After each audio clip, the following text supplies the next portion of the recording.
All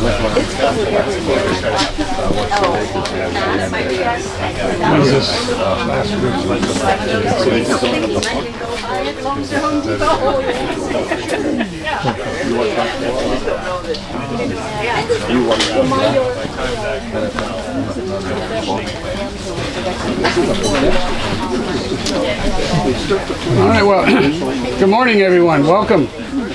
Good morning, Dennis. Sorry to interrupt your conversations, but hopefully they will continue through the course of the morning. Thank you all for being here today. Weather's sort of going to cooperate with us, we hope. I want to begin by talking a little bit about our talk today and introducing our speakers, and then afterwards we'll get to our tasks. So I want to make a couple comments in case some of you aren't familiar. I think you all are, but just very quickly about the Master Gardener program. Sue and Claire are both Master Gardeners, which is a volunteer program, provides horticultural training to individuals who then volunteer as Master Gardeners in their community. The program is offered through universities here in Washington and Canada and throughout the United States. In fact, both of our speakers today are part of the WSU branch of the Master Gardener Training Program. And the purpose and goal of Master Gardeners is to advise, educate the public on gardening and horticulture by giving lectures, creating gardens, conducting research, and other projects specific to a local area or community like ours. Today our Master Gardeners are Sue and Claire. Sue is here, Claire is there. They actually met taking the Master Gardeners course through the WSU Extension back in 2014 and are still together. So that's a good thing. 10 years, we should have a 10-year anniversary. Yeah, really. I'm going to give it back with, I think Sue is active in the Bonnie Lake. Yes. Yeah, Bonnie Lake Community Garden. And Claire works with her church's community garden in Graham. Sue grew up on a dairy farm in Kennewick as a lifetime gardener.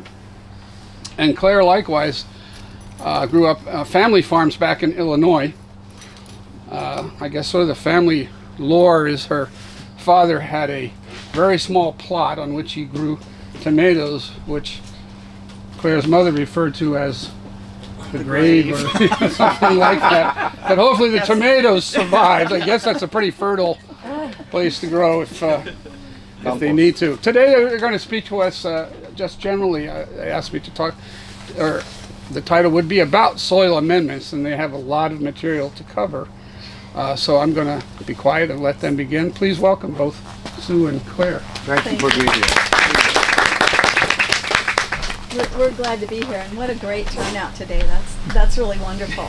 I'm a little envious because we don't have a covered area in our garden, and on a cooler day I'd expect maybe 8 to 10 people to be brave enough. So this is wonderful to see such a great turnout.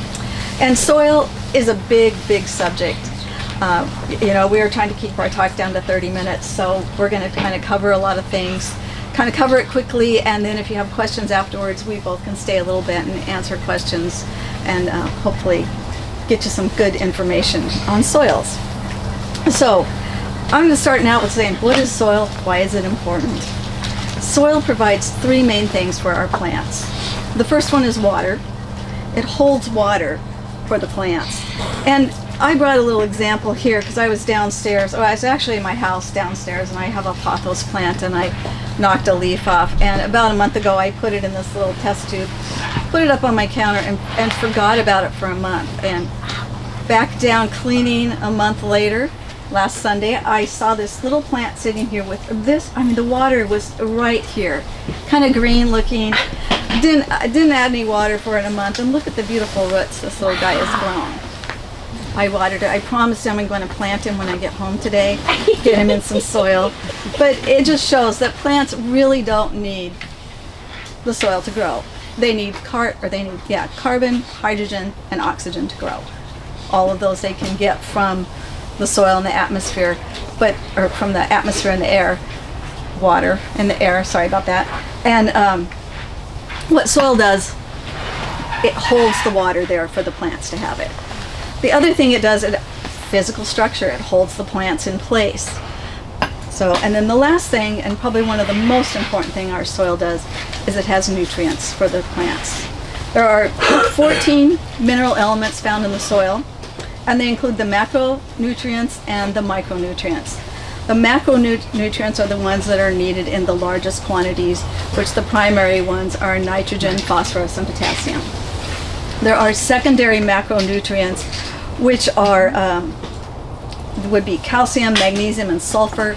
We generally don't have trouble with deficiencies of these in our soil, but they are needed in larger quantities. And then we get down to the micronutrients, which are the ones the plant needs in just trace elements, and those are calcium, magnesium, sulfur.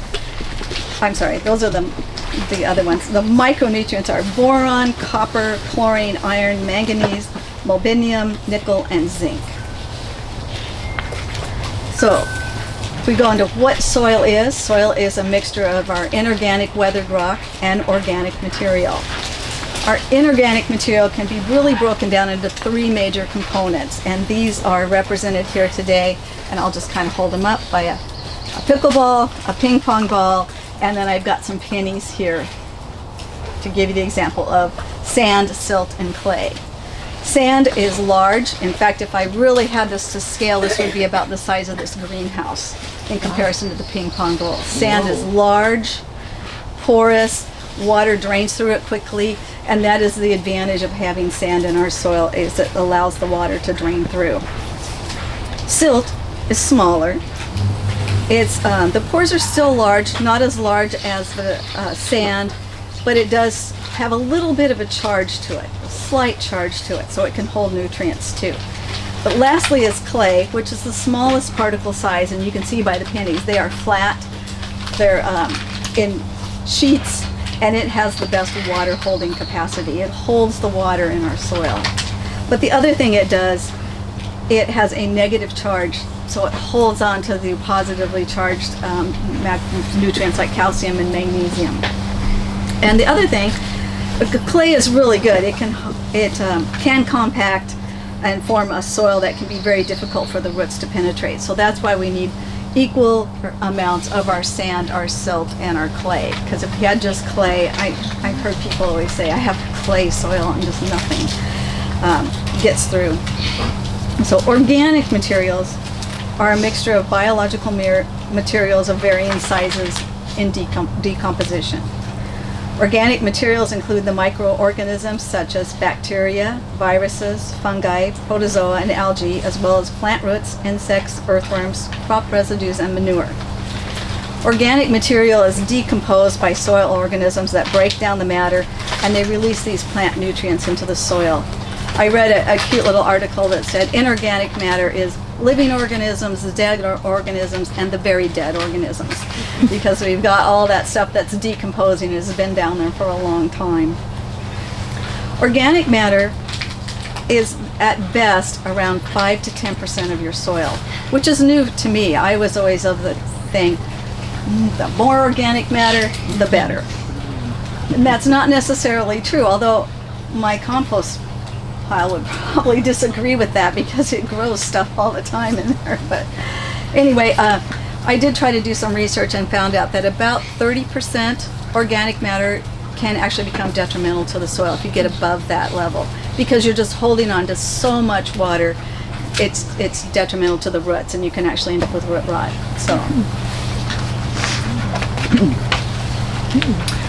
So soil permeability, so a productive soil is permeable to water, and it's able to supply water to the plants. So soil's permeability and water holding capacity depends on the network of pores. So permeability is, how it goes through the soil, and water holding is like the clay where it holds it. So there's large and there's small pores. The large pores are called macropores, and they control the soil's permeability and aeration. So macropores include channels that are made by burrowing creatures, worms, and roots. Because these pores are large, they increase the air circulation and promote aeration of your soil. And soil aeration refers to the movement of air within the soil. This movement helps provide oxygen to plant roots. It promotes the exchange of gases between the soil and the atmosphere. And water also moves through these large pores, allowing rainwater and irrigation to infiltrate the soil, and then the excess water drains through the soil, through the large pores, and then drains out readily. So that would be like a sandy soil, where it just kind of goes right through. So the small pores are the micropores, and they're responsible for a soil's water holding capacity.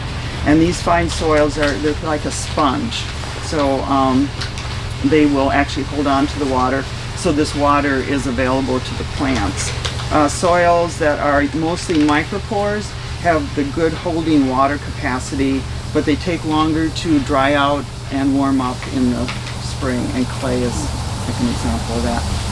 So soils that have a balance of macropores, or the large pores, and the micropores, or the small pores, provide adequate permeability, so the water goes through, but also water holding capacity, and this in turn allows for optimal plant growth. So soil properties that affect porosity include the organic and inorganic matter that Sue talked about, compaction, and texture. So gardeners need to evaluate these properties to understand how well their soil moves and holds water, and what steps they need to take to improve their soils. So for compaction, that is, especially for raised bed, that's when you, mostly raised bed, you will sit, stand, kneel, and when it gets compacted, that means that there's excessive pressure on the soil. Also, overwatering will cause compaction.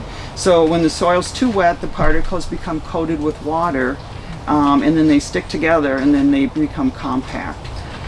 So compacted soil, it's very dense, it's hard for the roots to penetrate, which leads to poor plant growth, waterlogged soil, and then drainage issues. So soil texture describes how coarse or fine a soil is. So soil texture directly affects the porosity of the soil. So as I said, sandy soils contain the large macropores and usually have a rapid permeability but limited water holding capacity, and sandy soils feel coarse. Micropores predominate in soil containing silt and clay, creating high water holding capacity, so they hold the water but they won't let it go through. So in addition to clay particles have a large surface area relative to their volume, and so this surface area is important because it holds nutrients and binds contaminants, and it provides a home for microorganisms. So a small amount of clay makes a large contribution to the soil's surface area. So an ideal soil has a mixture of sand, silt, and clay particles, and that's what they call loam. So loams make a good garden soil because they have a good balance between the large and the small pores. And so like a sponge, a well-structured soil allows water to enter and soak into the little micropores, and lets the excess water drain downward through the big macropores. So one way you can check your soil is doing a ribbon test. And so this is some of Sue's soil. So you just take some soil out, and this actually is already wet, probably because it's been raining. Yes. And so if it's not wet enough, you can add soil. If the soil was all clay, it would be really hard, and when it's dry, you wouldn't even be able to, probably break it. Also, when a clay soil is wet, it will form a ball, a real tight ball. If it forms kind of a ball but keeps falling apart, it has silt in it, and this ball is falling apart. It kind of forms a ball, but as I roll it, it's falling apart. So it's not all clay. It's got some silt in it. And then what's called a ribbon test is if you take your glob of soil. Nice technical term. Yeah, Glob. that's scientific, right? And then you press it forward. And if it's got a lot of clay in it, let's get my notes dirty. If it's got a lot of clay in it, it will go beyond your fingers. And they say about every inch is about 10% clay. So this is maybe a half an inch. So this has some clay in it, but it also has some silt in it because it's really not going beyond my fingers very far. Silt also feels kind of soft, like flour. And as I said, clay is more sticky. All clay would even show an imprint, like that molding clay that you usually have. If you put some water in your hand and just kind of rub it around, if it feels grainy, then you know there's sand in it. If you make a ball and it won't form a ball at all, then it has a lot of sand in it. So, now that I'm all dirty. No pun intended. Dirt.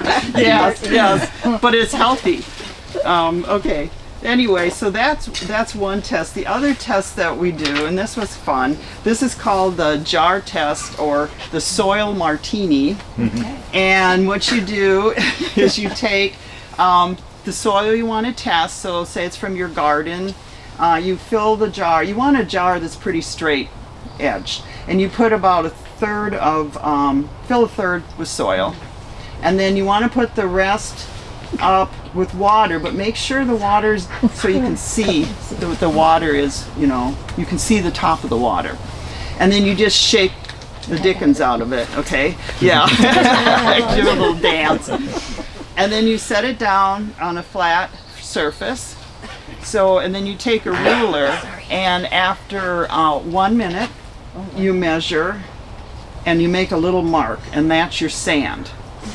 After 2 hours, you do another mark, and between the sand and then the solid above that, that'll be your silt. And in 48 hours, you measure, and you would get the rest of that would be your clay. The top is just organic matter. It's just floating on top. Does it work with gin? I haven't tried. I know. Should we do gin with the soil? A dirty martini. Oh, that's good. Oh, that's very good. Dirty martini. A minute, an hour, and 40 hours. Yes. 2 hours. Or 2 hours. A minute, 2 hours, and 48 hours. And if you want to know, there's you can find out how to do this with the soil texture analysis, the jar test. It's from It's from Clemson. Clemson. Education. So I've heard of that. Yeah. South Carolina. so then These were not the best examples because driving here, in fact, the one looks like it was on a ship. yeah, one of these. Driving. Yeah, her silt Yeah. went down this way because the jar turned. But we did have it marked, and it really does. It's amazing how fast that sand. Yeah, just settles boom, out. it's right there. The weight. Yeah. Yes. Yeah, Yeah. and I actually was surprised. I did some native soil because I live on the South Hill and we're all clay, and there's a lot of sand in it. I was really surprised. So then you can grab this little chart, this little pyramid, and this will tell you how. But you measure the height of all the solids, and then the percentage of sand, silt, and clay you mark on this chart. And in this particular case, that soil is right on the corner of loam and silt loam. So you can tell what kind of fabric. I quilt. And this looks like a quilt. And you can tell what kind of soil you have in your garden bed. It's very fun. So Is there a place in the triangle you want to be Yes, where good you place. would want to add? yeah, you really always want some kind of a loam. Okay. Loam is your best ideal, and we've found a lot of kind of varying information. Some say equal parts, but in general what we've found is 40% silt, 40% sand, and 20% clay. Yeah, you don't want as much clay. Will get you into that nice loamy Okay. section. Right, yeah, because you don't need a lot of clay because it's just so dense and just holds everything, and you can see the big area where the clay is here. So anyway, that is fun to play with. So the other thing you can test for, there's 2 ways to test your soil, and this is a home test, and it will test for pH and NPH, which is nitrogen, phosphorus, and potassium. And so this, if you open it up, it's got really good instructions on how to do it. You have the 4 different compartments or jars or whatever for each item, and they give you these little green tablets, and you open them up, and then it tells you how to either put soil or water in each of these, and then it tells you how to do this. Instructions are great. Yes. You also get this little doohickey. He's got a list of a lot of plants and what their preference of pH is. So, Acidic or basic? pardon? Acidic or basic? Yes. Oh, yeah, that's what I forgot to tell you guys. Just a minute. Thank you. So, pH is a measure of acidity and alkalinity of a soil. So 7 is neutral. So if it comes up below 7, it's acidic. If it's above 7, it's alkaline.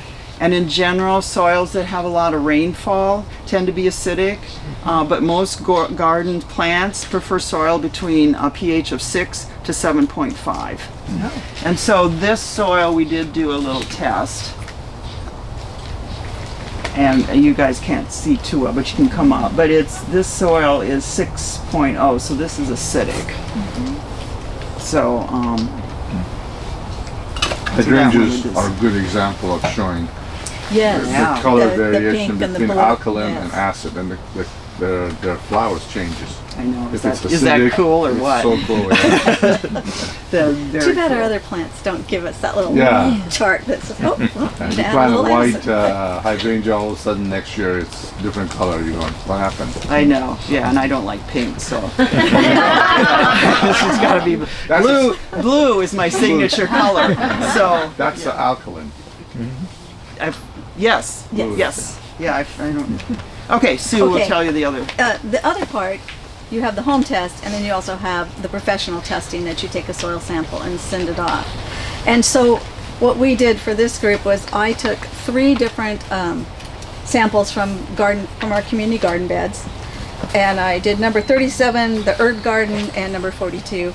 And there are some of these match up and some of these soils match up. But what we wanted to do was do a home test, then do a professional test, and Ooh. see how close we came. Bullshit. I had good news and bad news. Okay. Some things worked really well. Some things weren't quite as good. But the 2, I want to real quickly go over. The WSU, we recommend 2 different companies for soil testing. They look at it and decide, which ones are probably the best. There's a lot of variation. There's a lot of universities out there that do soil testing. But they suggest the University of Massachusetts Extension, and then this is one that's really exciting to me, Simply Soil Testing. It's in Burlington, Washington. I took a soil sample on Wednesday, mailed it to the post office, and I got my test results the next Wednesday. Wow. That's good information very quickly. UMass, it takes a little bit longer. They will tell you on their website that where you are kind of in the queue. They do a lot of professional testing, commercial testing, so us home gardeners are on kind of the lower end of getting done. They usually get it back within 3 to 4 weeks, but this one you have to dry your soil sample out before you send it in because of the type of testing and the equipment they use. The soil needs to be completely dry. You have to actually have a fan and dry it out. These guys say, take the sample. I don't think they want it soggy wet, but you can send it in wet. They do ask that you send it in as soon as you possibly can. So don't take the soil sample and let it sit around for a week and then go, I'm going to mail it, because I think it's the nitrogen that's affected mostly, those results. But anyway, to just go over the results, I want to take the herb garden, which is kind of what Claire did with the pH. We did the jar test, and I have samples of the herb garden here. Our herb garden in the community garden has kind of been ignored for the last 9 years. It's just sort of has herbs in it and weeds in it, and we don't do much with it. So it was really interesting. I did the soil pH like Claire did. You can see that's a 6. I came up with 6.0. The professional said I was close, 6.05. That's pretty good. That was my best one. I looked at it, I told my husband, I'm calling that. That's 6.0. It's just so clear. The others I did a range, but I was pretty close most of the time. Nitrogen, on the other hand, I said that it was depleted. By the little soil test, they have little things of depleted, surplus, and whatever. This one came out as low. So that's pretty good. All of my nitrogen tests Sorry. It's the martini. all of the nitrogen and the pH tests that I did came out really pretty close, so I was very happy with that. The potassium, or the phosphorus, I'll just do the potassium real quick. The potassium I came out with adequate or surplus. Theirs were all very, very high. But my phosphorus, all my tests came up deficient, and all of the tests I did here came up very high. So I think could have been operator error, could have been something wrong with the actual soil test. I'm not sure why I got such a different result with that, but that's something I'm going to play around with and see if I can get that test to work a little bit better. But it came up pretty good. The big one for pH, I think it's pretty close. Yeah. In all of the samples I got back, I was reasonably close. And I was also reasonably close on the nitrogen. And we're kind of running out of time. But I want to quickly go over bed 37 and bed 42. Bed 37, bed 42 was just my ordinary garden bed. At the end of the year, we put burlap down and forgot it. Bed 37, we added leaves. I did a little bit of chop and drop. I think you're all familiar with that when you take harvest. I think I had cabbage, carrot, and mustard greens in there, chopped some of them up, left them on the soil, put about 2 to 3 inches of leaves on top of the soil, and then covered that with burlap. And this was really exciting to me because almost all the soil tests you do professional, for raised beds in particular, you usually come up with results that show that the nitrogen is low, phosphorus, potassium, and everything else is high. This one actually came up with high nitrogen levels. So for over the winter, I was able to maintain the nitrogen by putting that and kind of protecting the soil. Well, my other bed was, let's see where it said. It was low. I think it said 11 parts per million, fell into the low. And generally that's what happens at the end of the year. I really agonize over whether soil testing should be done in the fall when you're done harvesting, because then you can, if you need to add something or change the pH, you can add lime and do that in the fall, and then it's got the winter to, or whether I want to do it in the beginning of the spring. I've done both, and I kind of get the same results between the fall and the spring, usually low nitrogen and high everything else. So the other thing these tests do is they give you the basic macronutrients, they give you all the micronutrients as well, they give you the pH, and they also give you the organic matter. You can also get what your percentage of soil is for organic, well, it gives you the percentage of organic matter, but you can also get the difference between your clay, silt, and sand. I didn't do that, it was another $18, but this test was $34 to get all of this information. I think the UMass is actually around $25, $28, so it might be a little bit cheaper. But they give you all this information, and then they give you a nice little thing, the interpretation of your results, what they suggest you should do. Simply Soils has a really wonderful little box you can check, and you say, I want organic options for fertilizing. So they give you those options, whether you want organic or not, and then they've got a list here. And it basically says, for my one, it said the following soil recommendations are recommended. It contains sufficient potassium, phosphorus, and it appears in this one that nitrogen has already been added to this garden because it came up a little bit higher, but I didn't. That's just what it kept over the winter. And we're right at 30 minutes. We have a few more things to go over. I think maybe, should we just open up to questions? Because we've got some information on the types of fertilizers you can use. Can you do that? That's important. It's an important part. And from the soil testing, what you need to do is take this information, and that's how you determine your amendments, what you want to do to your garden bed. And in general, I find most of our raised beds have more than we need, a lot more than we need. As you can see, I think this one had, you know, the phosphorus and potassium were all in the very high, almost off the charts high. So we have a lot of that. Having too much isn't so good. Here's my little earthworm castings bag in there. That's the flat one. Do you want to go over the types of fertilizers real quick?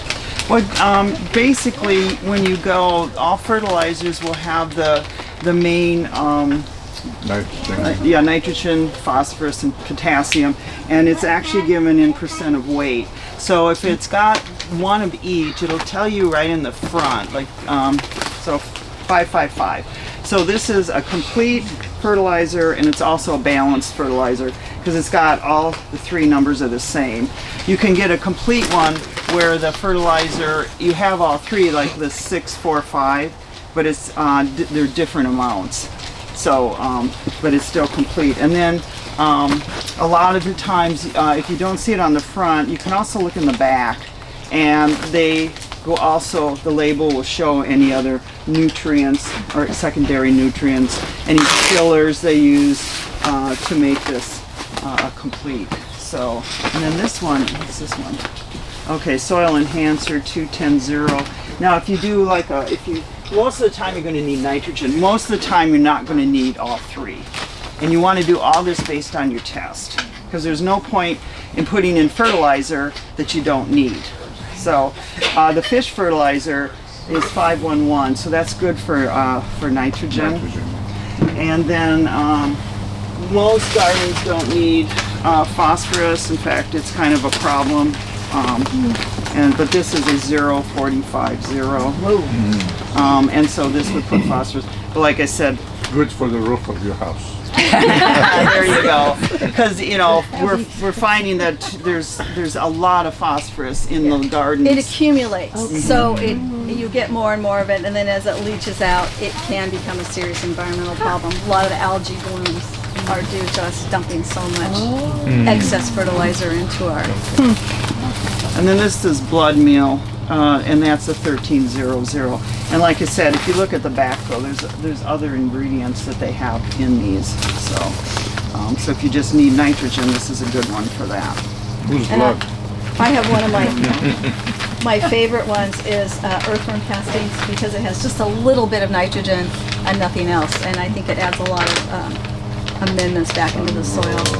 So this is probably one of my favorite ones. I have a really hard time, and I'm going to try it this year in my garden plot that had the leaves, and see if I can grow vegetables without doing any amendments at all.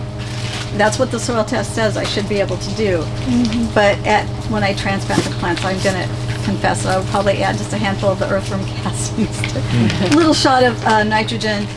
We do tend to over fertilize. It is a big problem. Yes. I noticed a lot of these have microbes, beneficial microbes Yes. in them. Is that something you also look for, or is that just...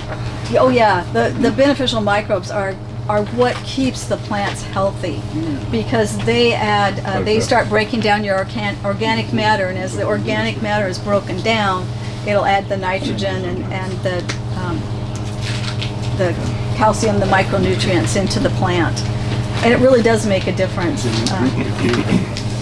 Yeah. So these are all organic. The non-organic or synthetic are more water soluble. So if you need it like a quick fix, they will get right to your plants right away. Millimilli.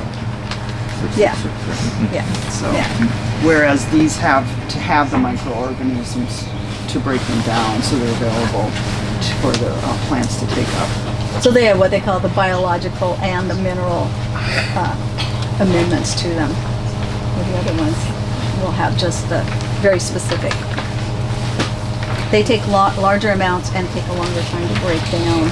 There's something that I've been confused about, and I was just wondering if you could clarify it. When we think of the N and the P and the K, they each one favor a particular part of the plant. And Yes. I always remember that nitrogen is really for the For foliage.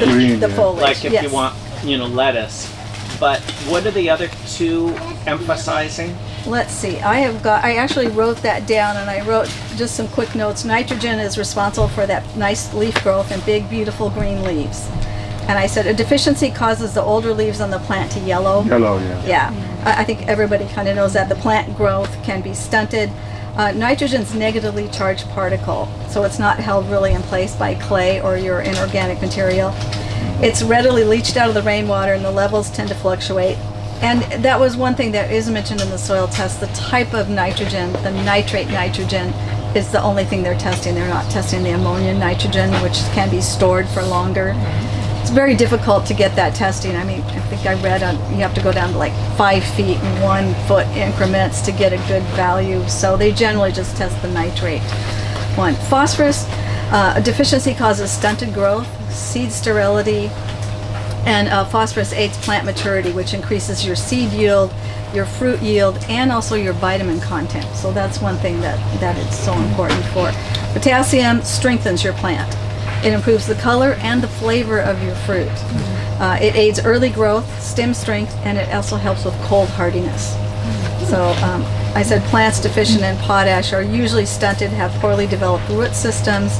The leaves can be spotted and curled and appear kind of died out at the edges. So that's just some general information on, hopefully that's helpful. One of the most frustrating things for me is planting root vegetables like radishes or carrots and getting a lot of green Yep. and almost no roots. edible part. Yes. And I'm just wondering if there's a type of amendment to emphasize what element would you want to be adding to try to get a big radish with only a few amount of greens? I wish I could answer that, because I have had those big beautiful greens and no root development before, and some of the soil testing I've done says everything's fine.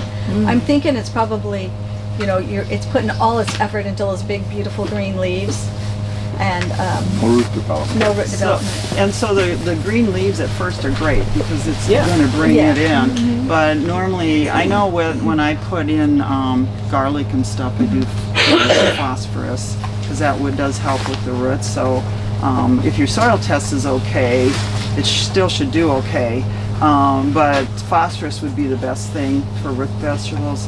Plus, if you had kind of a sandy loam to Right. grow them in, then Easier, it'll be easier to go down. Penetrate, yeah. And one thing I found, especially with radishes, it's the time of year that I'm planting them. Radishes really are happy with cooler temperatures, and for watermelon radish, those are the great big ones. I always plant them Early. or later. I've had better luck with them growing the fall. So especially for here, I'll plant them about mid-August, and then I'm harvesting them in the fall. I've had much better results. Sometimes here in the spring, it's harder to get. I mean, the soil's so wet. Farm, yeah. It's wet and it's not growing that well. But yeah, they have to be grown early or late. They just don't. Spinach is another one here. It just bolts too fast. I'll put spinach in, and spinach is.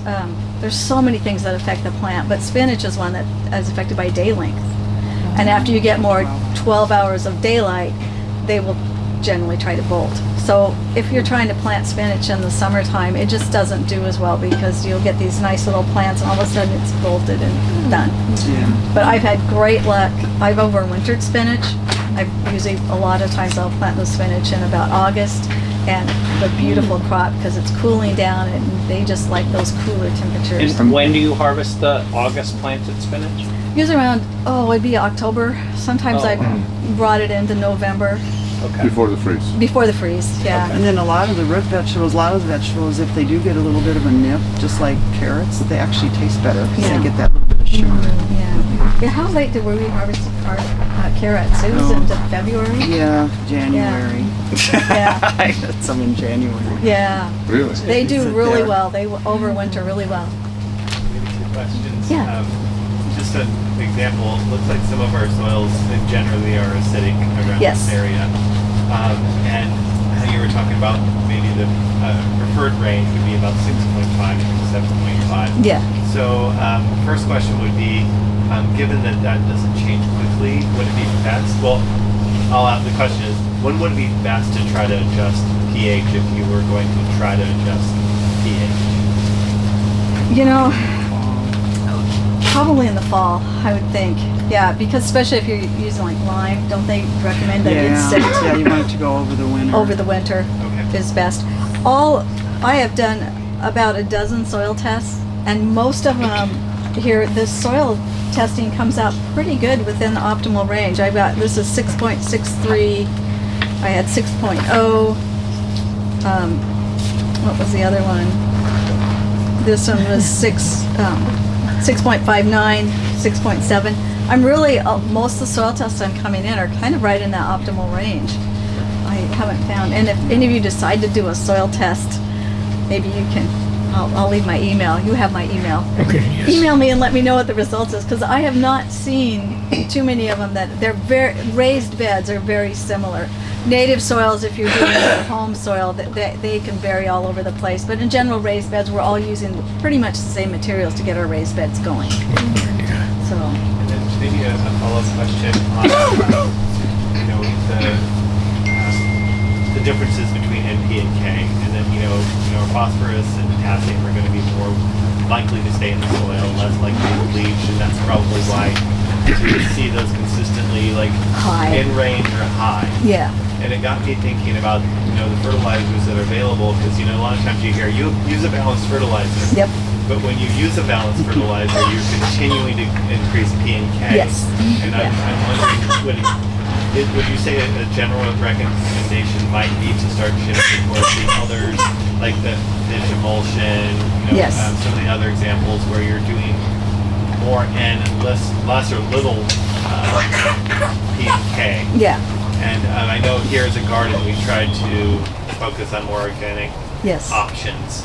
Yeah. And so, and I know that there are there, but maybe it's a little rhetorical question, but would you recommend those gardeners That's- looking more towards the end? Yes, definitely, because like I said, I have not seen any soil tests that those are, and where phosphorus accumulates, you're getting more and more, and that is part of the algae bloom issues in the lakes. It's too much phosphorus going in, so it is an environmental issue.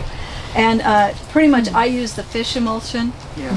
and I use the earthworm castings because they have nitrogen in them, just a little bit of nitrogen, and that's pretty much all I've been using. I will confess that I love to do a kelp foliar fertilizer, but a lot of the information is coming out now that what's kelp, peat moss, and bat guano Guano, yeah. are three things that we use a lot of, but they are really harming the environment. Not our environment per se, but the kelp beds are getting depleted. I don't know why the bats don't mind we're Well, taking because, it. because it's an It affects their environment. Yeah, because they take it out of an environment that is, it's Sustainable and and has there's a a cycle. reason that's there, and there's things that need to feed off of Yes. that. So the same with the kelp. By Yes. taking it out of the ocean, you're disrupting that system. Their system, and the same thing with the peat. So I'm trying not to do that. The research doesn't really support foliar fertilization.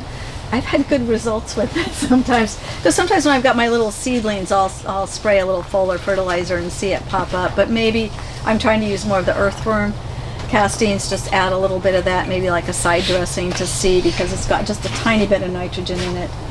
And yeah, we really have to think differently as a raised bed gardener. And I think that's one thing that we look at how the big agriculture does.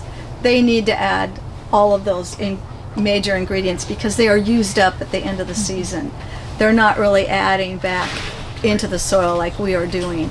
And there's quite a movement with the regenerative soils and learning a new way of gardening. And a lot of it for us as home growers are learning not to over fertilize and really not to overwater. And that was one thing we didn't really cover, was overwatering.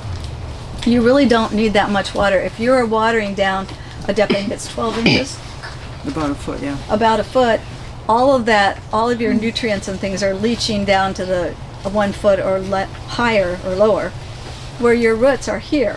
And they can't get to the nutrients that are now 2 feet down below. So you're just wasting.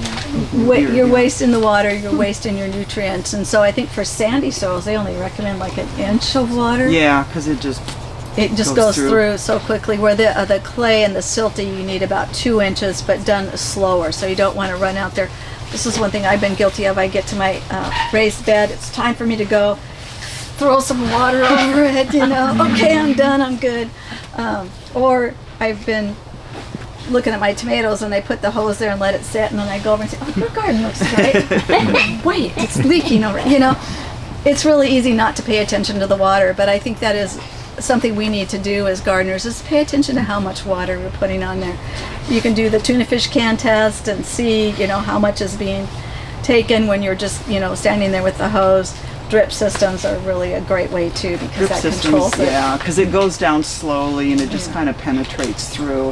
If you got the hose on it, it just kind of goes, you know, and it compacts the soil, and yeah, and we do that.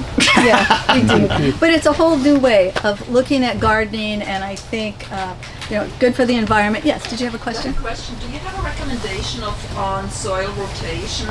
What I mean by that, when I grew up, I learned kind of, you know, just amend it at the very top, don't really rototill it, Right. because it disturbs the microorganisms. But Right. I know there's the other camp that feels like by working it all the way in, it would be... And that's you know, that's the way we used to do it. We'd till it in, we'd work it in. You know, I just, in my little garden, you know, where I got the nitrogen, I did what they call a chop and drop. I just chopped it up, put a little bit on there, and then put about 2 inches of leaves. I did have to cover the leaves with burlap to keep it in place, and I got good nitrogen.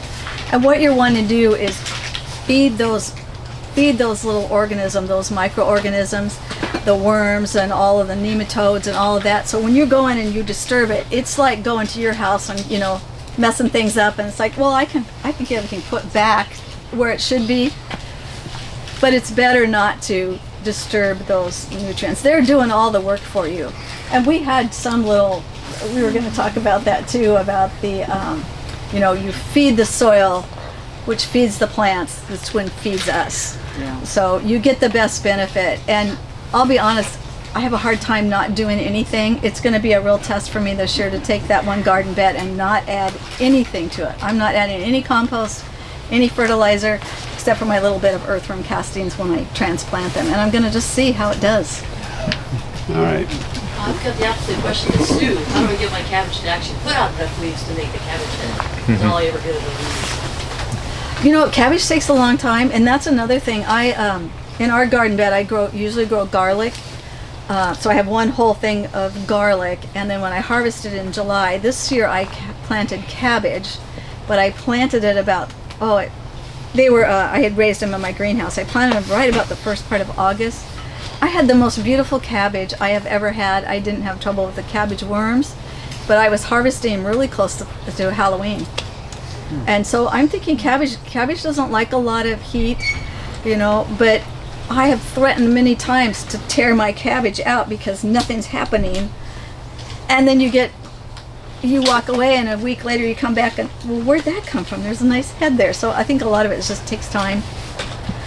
But I find they do better with cooler.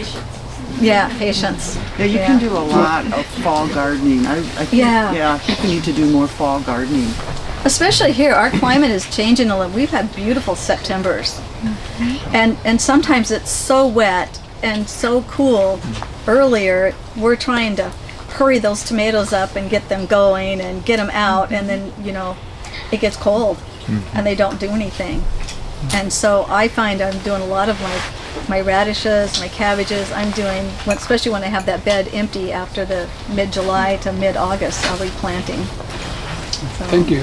Thank you very much. As you mentioned, the cabbage takes time. We're running out of time, but I do want to leave some time for individuals to follow up with questions for Sue and Claire as we begin to transition. But first, let me thank you. Welcome, and thank you so much for a great talk. Appreciate that. Give us a couple minutes. We're going to transition into our work. Sure. But before we go ahead. I want to real quickly say we did bring some books, some of our favorite books that we like for reference material. We have them, we'll leave them sitting there until we go. And then we also had information about if you ever want to become a master gardener. But the Master Gardener is a great resource. In fact, I had a little section here. They have organic fact sheets and publications. If you have a question, why can't I grow cabbage or why can't I grow radishes?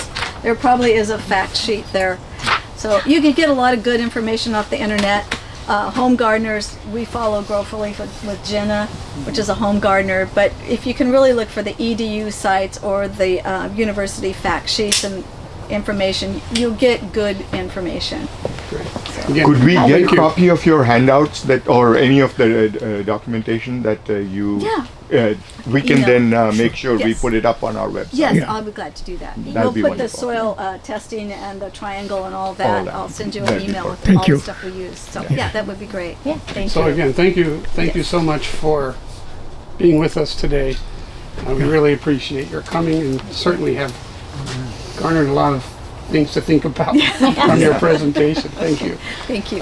Thank you very much. So we're gonna transition to the work task in just a moment, because I also